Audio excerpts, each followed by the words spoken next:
లక్ష్మివే ఓయమ్మ పుట్టినింటి బిడ్డవే రాఖీ పండుగొచ్చెనే ఓయమ్మ ఎట్ల వసి ఉన్నవే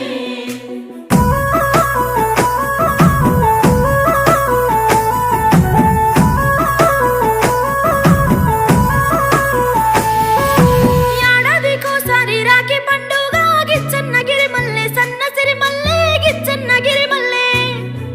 మా అన్నలకు రాఖీ గట్టి నేనొస్తా గిచ్చన్నగిరి మల్లె సన్నసిరి మల్లె గిచ్చన్నగిరి మల్లె తొలకరి జల్లుల